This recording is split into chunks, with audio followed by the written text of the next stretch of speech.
ಅದ್ಧೂರಿಯಾಗಿ ಜರುಗಿದ ಭೀಮ್ ಕೊರೆಗಾಂವ್ ವಿಜಯೋತ್ಸವ. ಅಥಣಿ ಪಟ್ಟಣದ ಅಂಬೇಡ್ಕರ್ ವೃತ್ತದಲ್ಲಿ ದಲಿತ ಮುಖಂಡ ಗೌತಮ್ ಪರಾಂಜಪೆ ನೇತೃತ್ವದಲ್ಲಿ 208ನೇ ಭೀಮ್ ಕೊರೆಗಾಂವ್ ವಿಜಯೋತ್ಸವ ಅದ್ಧೂರಿಯಾಗಿ ಜರುಗಿತು. ಡಾ. ಬಾಬಾ ಸಾಹೇಬ್ ಅಂಬೇಡ್ಕರ್ ಅವರ ಪುತ್ಥಳಿಗೆ ಮಾಲಾರ್ಪಣೆ ಮಾಡಿ ಭೀಮ್ ಕೊರೆಗಾಂವ್ ಸ್ತಂಭಕ್ಕೆ ಪೂಜೆ ಸಲ್ಲಿಸಿ ಕಾರ್ಯಕ್ರಮಕ್ಕೆ ಚಾಲನೆ ನೀಡಿದರು. ಈ ವೇಳೆ ನ್ಯಾಯವಾದಿ ಶಶಿಕಾಂತ್ ಬಾಡ್ಗಿ, ಮಿತೇಶ್ ಪಟ್ಟಣ, ಸಿದ್ಧಾರ್ಥ ಸಿಂಗೆ ಮಾತನಾಡಿದರು.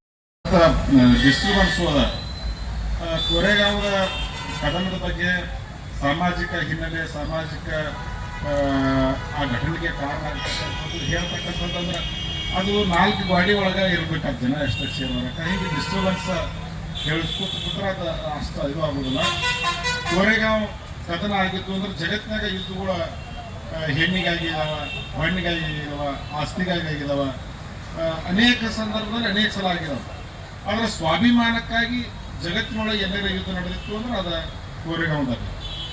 ಅನೇಕ ಜನ ಈಗ ಇತಿಹಾಸದಾಗ ಈಗ ಯಾರು ಪಾಠ ಮಾಡೋರು, ಯಾರ ಜಾತಿ ವ್ಯವಸ್ಥೆಯನ್ನು ಪಾಲಿಸ್ಕೊಂಡು ಬಂದವರು, ಶ್ರೇಣೀಕೃತ ವ್ಯವಸ್ಥೆ ಹಿಂಗೆ ಇರಬೇಕು ಅನ್ನೋರು ಈಗೇನು ಹೇಳ್ತಾರಂದ್ರೆ ಕೊರೆಗಾಂವ್ ಅದ ಸಣ್ಣ ಯುದ್ಧ, ಅಲ್ಲಿ ನಮ್ಮೊಳಗೆ ಬ್ರಿಟಿಷರ ಪರವಾಗಿ ಇವರು ಬ್ರಿಟಿಷರ ಪರವಾಗಿ ಹೋದ್ರು, ಹೀಗಾಗಿ ಇವರು ದೇಶದ್ರೋಹಿ ಕೂಡ ಈ ಹೊಸ ಇತಿಹಾಸವನ್ನು ಸುಳ್ಳು ಸೃಷ್ಟಿಗಳನ್ನು ಮಾಡಿ ವಾಟ್ಸಪ್ದಾಗ ಬಿಡಾಕತ್ತಾರೆ. ಅಷ್ಟೆಲ್ಲ ಶಶಿಕಾಂತ್ ಬಾಡ್ಗಿ ಹೇಳಕತ್ತಿದ್ರೆ ಕೆಲವು ಮಂದಿ ಮ್ಯಾಗ ಅವಾಗ ಕೇಸ್ ಆಗ, ಸ್ವತಃ ಬಾಬಾ ಸಾಹೇಬ್ ಅಂಬೇಡ್ಕರ್ ಮಗಳ ಗಂಡ ಮ್ಯಾಗ ಕೇಸ್ ಆಗ, ಅನೇಕ ಜನರಿಗೆ ಇನ್ನೂ ತನಕ ಜಾಮೀನು ಸಿಕ್ಕಿಲ್ಲ. ಅದರೊಳಗೆ ಹೋರಾಟ ಮಾಡಿದಾಗ ಅಲ್ಲಿ ಕಲ್ಲು ತೂರಾಟಗಳು ಆ ಸಂದರ್ಭದಲ್ಲಿ ನಾವು ಅಲ್ಲೇ ಇದ್ದೀವಿ, ನಮ್ಮ ಮುಂದಿನ ಗಾಡಿ ಮ್ಯಾಗ ಕಲ್ಲು ಬಿತ್ತು. ಅಂದರೆ ಜನರಿಗೆ ಇತಿಹಾಸದ ಏನು ನಡೀತು ಅಂತಕ್ಕಂಥದ್ದು ಗೊತ್ತು ಮಾಡಬಾರ್ದು ಅಂತಕ್ಕಂಥದ್ದು ಮನುವಾದಿಗಳ ಹುನ್ನಾರ ಅವತ್ತಿಂದ ಇವತ್ತಿನ ತನಕ ನಡೆದದ. ಅದು ಗೊತ್ತಾಯಿತು ಅಂದ್ರೆ ಜನ ಮತ್ತೆ ತಮ್ಮ ಆಯುಧಗಳನ್ನು ಎತ್ಕೋತಾರೋ ಅಂತಕ್ಕಂಥದ್ದು. ಮುಖ್ಯವಾಗಿ ಇದು ಇತಿಹಾಸ ಮುನ್ನೆಲೆಗೆ ಬರಲಿಕ್ಕೆ ಕಾರಣ ಬಾಬಾ ಸಾಹೇಬ್ ಅಂಬೇಡ್ಕರ್ ಬ್ರಿಟಿಷ್ ಸೈನ್ಯದ ಒಳಗೆ ನಮ್ಮ ಜನರನ್ನ ಹೊರಗಿಡ್ತಕ್ಕಂಥ ವ್ಯವಸ್ಥೆಯ ನಿರ್ಮಾಣ ಆಯಿತು. ಇಲ್ಲಿರ್ತಕ್ಕಂಥ ಬ್ರಾಹ್ಮಣವಾದಿ ವ್ಯವಸ್ಥೆಯ ಮನಸ್ಥಿತಿ ಇರ್ತಕ್ಕಂಥ ನಾಯಕರು ಈಸ್ಟ್ ಇಂಡಿಯಾ ಕಂಪನಿ ಮತ್ತು ಬ್ರಿಟಿಷ್ ಸರ್ಕಾರಕ್ಕೆ ಮಹಾರರು ಏನದಾರ ಇವು ಎಲ್ಲ ಮುಕ್ಕೊಂಡ್ರಿ. ನಾವು ಅಟ್ಟೆ ಬರ್ರಿ, ನೀವು ಮುಕ್ಕೊಂಡ್ರಿ. ನಿಮ್ಗೆ ಏನು ಹೇಳ್ಬೇಕಂದ್ರೆ ಒಂದು ವಿನಂತಿ, ಈಗ ನಮಗೆ ಒಂದು ಲಿಫ್ಟ್ ಹೇಳೋರು, ನಾಳೆ ಬರುವಂಥ ಏಪ್ರಿಲ್ ತಿಂಗಳಲ್ಲಿ ಏನು ಬಾಬಾ ಸಾಹೇಬ್ ಜಯಂತಿ ಇರ್ತಲ್ಲ, ನೀವು ರಿಕ್ವೆಸ್ಟ್ ಮಾಡೋ ಅವಶ್ಯಕತೆ. ಬಾಬಾ ಸಾಹೇಬ್ ಸಂವಿಧಾನ ಬರೆದಾರ ಅಂತೇಳಿ ಈಗ ನಾವೆಲ್ಲ ಅಧ್ಯಕ್ಷರು, ಉಪಾಧ್ಯಕ್ಷರು ಅಥವಾ ಏನೋ ಆಗಿ ಬಂದಿದ್ದೆವು. ಅವ್ರ ಸಂವಿಧಾನ ಬರಲಿಕ್ಕಂತ ಯಾರೂ ಏನೂ ಆಗ್ತಿಲ್ಲ. ಅದಕ್ಕೆ ನೀವು ದೊಡ್ಡ ರಿಕ್ವೆಸ್ಟ್ ಮಾಡೋ ಅವಶ್ಯಕತೆ ಇಲ್ಲ. ಮುಂದಿನ ಬರ್ತಕ್ಕಂಥ ಏಪ್ರಿಲ್ಗೆ ಪೂರೈಸಭೆ ಹೇಳಿ ಚರ್ಚೆ ಮಾಡಿ ಅಲ್ಲಾದರೂ ಅಲ್ಲಿ ಮಾಡ್ತೀನಿ. ಇಲ್ಲಾಂದ್ರೆ ಅದು ನಾವು ಒಟ್ಟು ನಿಮಗೆ ಲಿಫ್ಟ್ ಮಾಡೋ ವ್ಯವಸ್ಥೆ ಕೊಡೋ ವ್ಯವಸ್ಥೆ ಮಾಡ್ತೀನಿ. ಅದೇನು ದೊಡ್ಡ ವಿಷಯ ಇಲ್ಲ. ಎರಡನೇ ವಿಷಯ, ಸಮಾಜ ನಮ್ಮ ಜೊತೆ ಇದೆ, ನಾವು ಜೊತೆ ಇದ್ದೀವಿ. ಡಾಕ್ಟರ್ ಬಾಬಾ ಸಾಹೇಬ್ ಅಂಬೇಡ್ಕರ್ ಒಂದೇ ಸಮಾಜ ನಮಗೆಲ್ಲ ಅವ್ರನ್ನ ಮಾಡಕ್ಕೆ ನಾವು ಅವ್ರು ನಿಂತಿದ್ದೀವಿ. ಇಲ್ಲ ನಮ್ಮ ಕರ್ಷಿ ಎಲ್ಲಿ ಮಾತಾಡೋಕೆ ಅವಕಾಶ ಕೊಡುತ್ತೆ ಎಲ್ಲರಿಗೆ ಅದನ್ನ ಹೇಳ್ತೀನಿ.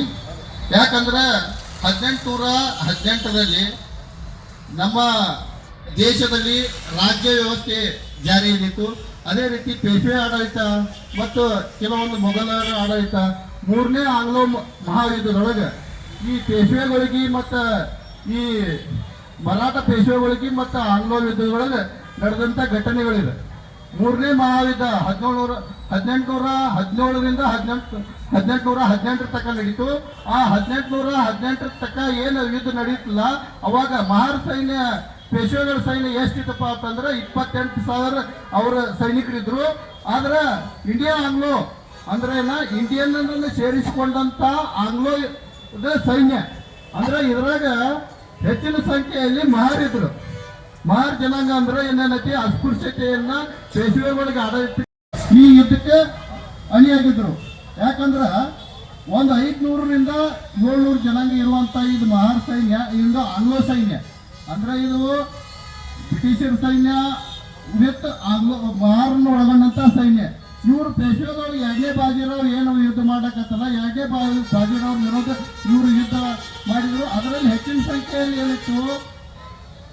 ಸಂಖ್ಯೆಯಲ್ಲಿ ಮಹಾರಿದ್ರು.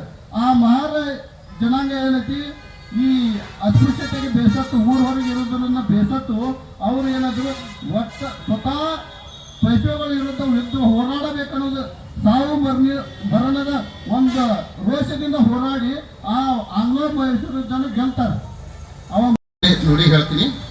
ಯಾಕಂದ್ರೆ 1818ರಲ್ಲಿ ನಮ್ಮ ದೇಶದಲ್ಲಿ ರಾಜ್ಯ ವ್ಯವಸ್ಥೆ ಜಾರಿಯಲ್ಲಿತ್ತು. ಅದೇ ರೀತಿ ಪೇಶ್ವೆ ಆಡಳಿತ ಮತ್ತು ಕೆಲವೊಂದು ಮೊಘಲರ ಆಡಳಿತ, ಮೂರನೇ ಆಂಗ್ಲೋ ಮಹಾಯುದ್ಧದೊಳಗೆ ಈ ಪೇಶ್ವೆಗಳಿಗೆ ಮತ್ತು ಈ ಮರಾಠ ಪೇಶ್ವೆಗಳಿಗೆ ಮತ್ತು ಆಂಗ್ಲೋ ಯುದ್ಧದೊಳಗೆ ನಡೆದಂಥ ಘಟನೆಗಳಿದೆ. ಮೂರನೇ ಮಹಾಯುದ್ಧ 1817ರಿಂದ 1818 ತನಕ ನಡೀತು. ಆ 1818 ತನಕ ಏನು ಯುದ್ಧ ನಡೀತಿಲ್ಲ, ಅವಾಗ ಮಹಾರ ಸೈನ್ಯ ಪೇಶ್ವೆಗಳ ಸೈನ್ಯ ಎಷ್ಟಿತ್ತಪ್ಪ ಅಂತಂದ್ರೆ 28,000 ಅವರ ಸೈನಿಕರಿದ್ರು. ಆದ್ರೆ ಇಂಡಿಯಾ ಆಂಗ್ಲೋ ಅಂದ್ರೆ ಇಂಡಿಯನ್ ಅಂದ್ರೆ ಸೇರಿಸಿಕೊಂಡಂತ ಆಂಗ್ಲೋ ಸೈನ್ಯ ಅಂದ್ರೆ ಇದ್ರಾಗ ಹೆಚ್ಚಿನ ಸಂಖ್ಯೆಯಲ್ಲಿ ಮಹಾರಿದ್ರು. ಮಹಾರ್ ಜನಾಂಗ ಅಂದ್ರೆ ಏನೇನೈತಿ, ಅಸ್ಪೃಶ್ಯತೆಯನ್ನ ಪೇಶ್ವೆಗಳಿಗೆ ಆಡಳಿತ. ಈ ವೇಳೆ ದಲಿತ ಮುಖಂಡ ಗೌತಮ್ ಪರಾಂಜಪೆ, ಪುರಸಭೆ ಸ್ಥಾಯಿ ಸಮಿತಿ ಅಧ್ಯಕ್ಷ ದತ್ತ ವಾಸ್ಟರ್, ಸೈಯದ್ ಅಮೀನ್ ಗದ್ಯಾಳ, ಸಚಿನ್ ಪರಾಂಜಪೆ, ಅಜಿತ್ ಕಾಂಬ್ಳೆ, ನಿಶಾಂತ್ ಮಡ್ಡಿ, ವಿನಾಯಕ್ ಕಾಂಬ್ಳೆ, ಮಂಜು ನೂಲಿ, ಸುಕುಮಾರ್ ಕಾಂಬ್ಳೆ, ಮೋಹನ್ ಸಿಂಗ್, ಸಚಿನ್ ಪಟ್ಟಣ ಇನ್ನು ಹಲವಾರು ಜನರು ಉಪಸ್ಥಿತರಿದ್ದರು. ಬ್ಯೂರೋ ರಿಪೋರ್ಟ್ ಅಜಯ್ ಕಾಂಬ್ಳೆ, ಭಾರತ ವೈಭವ ನ್ಯೂಸ್, ಅಥಣಿ.